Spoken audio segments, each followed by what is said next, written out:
किसी ने बड़े कमाल की बात कही है कि सबके हृदय में परमात्मा का निवास और प्रभाव है, लेकिन बहुत कम लोगों के हृदय में परमात्मा के लिए भाव है। नमस्ते दोस्तों, मैं हूं आरजे कार्तिक। एक बड़ी छोटी सी कहानी एक भक्त की। प्रतिदिन हर सुबह मंदिर जाते थे और जब भीड़ नहीं होती थी, लोग नहीं आते थे, तो एकांत में तो चुपचाप रहते थे।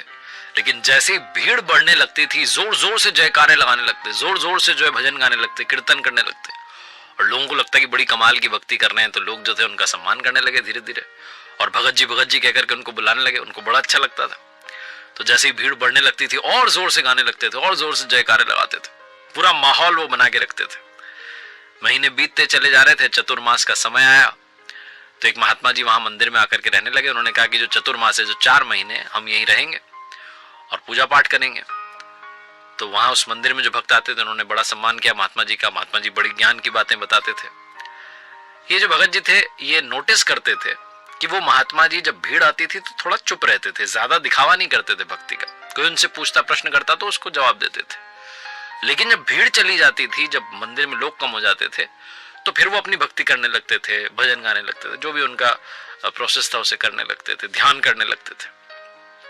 तो इन भगत जी ने पूछा एक दिन कि महात्मा जी, मुझे बात समझ में नहीं आई, मेरा उल्टा सीन है। जब लोग नहीं होते तो मैं चुप रहता हूँ, लोग आते हैं तो मैं और जोर से जयकार लगाता हूँ और थोड़ा माहौल बनाता हूँ, लोगों को और प्रेरित कर रहा हूँ, कोशिश कर रहा हूँ, और आपका मुझे समझ नहीं आता। जब लोग आते हैं तो आप शांत हो जाते हो, लोग चले जाते हैं तो आप अपनी भक्ति करने लगते हो, ऐसा क्यों? तो महात्मा जी ने कहा कि समय आने पर आपको जवाब मिल जाएगा। कुछ महीने के बाद में इस व्यक्ति ने अपने लिए, जो भगत जी थे, उन्होंने अपने लिए नई चप्पलें खरीदी और ये मंदिर गए। तो नई चप्पल थी, चिंता इनको सता रही थी, कोई चोरी करके ना ले जाए, कोई गायब ना कर दे, गायब ना कर दे। अंदर गए तो मन नहीं लग रहा था, और रोजाने की तरह थोड़ी देर में भीड़ बढ़ने लगी, और जैसे ही भीड़ बढ़ने लगी, सबको उम्मीद थी कि ये गाएंगे भजन। तो फिर इनको कहा किसी ने, कह रहे आज चुप क्यों? तो इन्होंने भजन गाना शुरू किया, कीर्तन करना शुरू किया। वो जोर जोर से गा तो रहे थे, लेकिन सारा मन जो था वो चप्पलों में अटका हुआ था कि चप्पल का क्या होगा। उस दिन बड़े बेमन से इन्होंने भजन गाया, प्रार्थना की। फटाफट से बाहर निकले तो जाकर के देखा चप्पल सुरक्षित थी। घर गए, शाम में भोजन प्रसादी करी, सो गए। सपना इनको आता है उस रात में कि एक दिव्य अलौकिक पुरुष जो है वो मंदिर के बाहर खड़े हुए सीढ़ियों के पास में और चप्पलों की रक्षा कर रहे हैं। इनकी नींद खुल गई। इन्होंने सोचा घर में किसी को बताऊंगा तो मुझे कहेंगे कि क्या पागलों जैसी बातें करो, क्या बात कर रहे हो, ऐसा थोड़ा ना होता है। वो कोई मेरी बात को समझेगा नहीं, कोई उसका रहस्य नहीं समझेगा। तो बिना देरी के मंदिर की तरफ भागे और जाकर के भगवान को प्रणाम करके महात्मा जी के पास गए और बोले कि देखो, मैंने कल रात में एक स्वप्न देखा है, आप मुझे बताओ ऐसा सपना आया क्यों? बोले क्या सपना देखा? तो उन्होंने बताया कि एक दिव्य अलौकिक पुरुष थे, चप्पल की रक्षा कर रहे थे। महात्मा जी ने कहा, उनकी आंखों में आंसू आ गए। उन्होंने कहा कि ये दिव्य अलौकिक पुरुष जो तुम्हें दिखाई दिए वो कोई और नहीं, स्वयं प्रभु थे।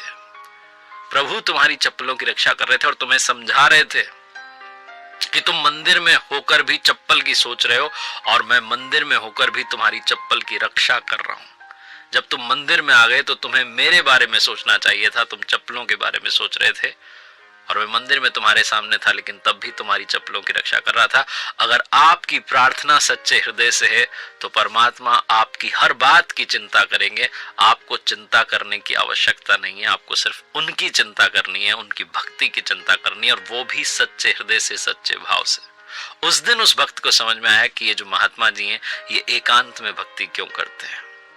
बड़ी छोटी सी कहानी जिसका सार ये कहता है कि ऊपर वाले के आशीर्वाद के साथ आप कमाल कर सकते हैं, अगर आप सच्चे हृदय से प्रार्थना करें। इसीलिए मैं कहता हूं, ऊपर वाले के आशीर्वाद के साथ, अपनी मेहनत और अपनों के प्यार के साथ कर दिखाओ कुछ ऐसा कि दुनिया करना चाहे आपके जैसा। देखते रहिए हर सोमवार सुबह 9:30 बजे मेरे साथ एक नई कहानी, और हर शुक्रवार सुबह 9:30 बजे लर्निंग सीरीज का एक नया वीडियो।